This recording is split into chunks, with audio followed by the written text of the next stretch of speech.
मैं समय हूं और आज महाभारत की अमर कथा सुनाने जा रहा हूं। यह महाभारत केवल भरत वंश की कोई सीधी सादी युद्ध कथा नहीं है। यह कथा है भारतीय संस्कृति के उतार चढ़ाव की। यह कथा है सत्य और असत्य के महायुद्ध की। यह कथा है अंधेरे से जूझने वाले उजाले की। और यह कथा मेरे सिवा कोई दूसरा सुना भी नहीं सकता, क्योंकि मैंने इस कथा को इतिहास की तरह गुजरते देखा है। इसका हर पात्र मेरा देखा हुआ है। इसकी हर घटना मेरे सामने घटी है। जल जाएगा संसार पर गीता रहेगी अपार। शरीर नाशवान है परंतु ज्ञान अमर है। जो खुद में गीता को जीता है, अग्नि भी उसे झुककर सलाम करती है।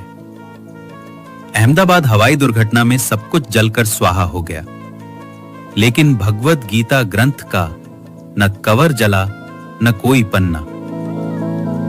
यह सिर्फ एक भौतिक चमत्कार नहीं, बल्कि आत्मिक दृष्टि से बहुत गहन और गूढ़ संकेत देती है। आइए इसे आत्मिक और प्रतीकात्मक दृष्टिकोण से समझते हैं। सत्य कभी नष्ट नहीं होता। गीता सत्य का प्रतिनिधित्व करती है।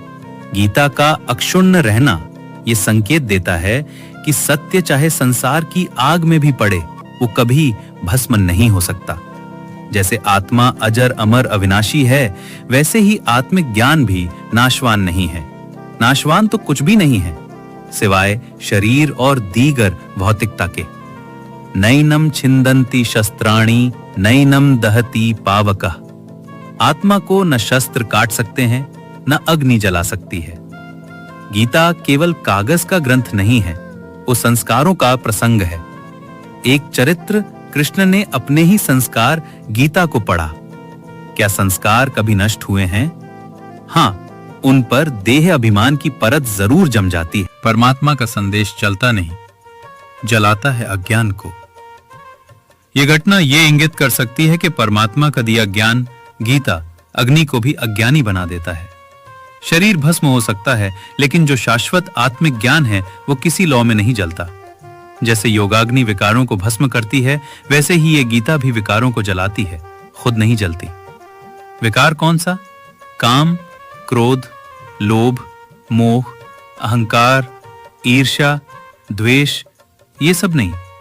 विकार है विस्तार में जकड़े रहना, आत्मा की अमरता का संकेत। इस घटना को एक और दृष्टिकोण से देखा जाए, सब कुछ नश्वर है, विमान, शरीर, संसाधन, परंतु गीता जैसे आत्मिक ग्रंथ का बच जाना हमें स्मरण कराता है कि जो शुद्ध, स्थायी और आत्मा से जुड़ा है वो कभी नष्ट नहीं होता।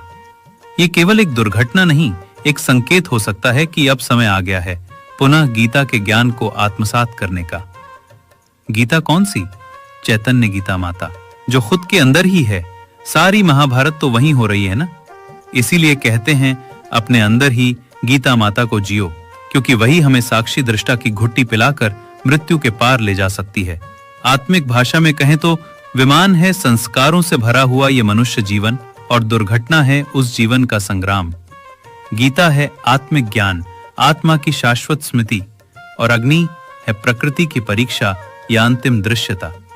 सब जल जाएगा पर आत्मा का सत्य बचा रहेगा, बोलता रहेगा। प्रैक्टिकल में मैं ही दुर्योधन हूं, मैं ही अर्जुन, और मैं ही कुरुक्षेत्र। क्योंकि महाभारत बनते बिगड़ते रिश्तों और रिश्तों के आधार और जीवन सागर को मथकर जीवन के तत्व और सत्य का अमृत काढ़ने की कहानी भी है। और यह लड़ाई हर युग को अपने अपने कुरुक्षेत्र में लड़नी पड़ती है, क्योंकि हर युग के सत्य को वर्तमान असत्य से जूझना पड़ता है। और जब तक मैं हूं, यह महायुद्ध चलता रहेगा और मेरा कोई अंत नहीं। मैं अनंत हूं। इसीलिए यह आवश्यक है कि हर वर्तमान इस कहानी को सुने और गुने, ताकि वो भविष्य के लिए तैयार हो सके।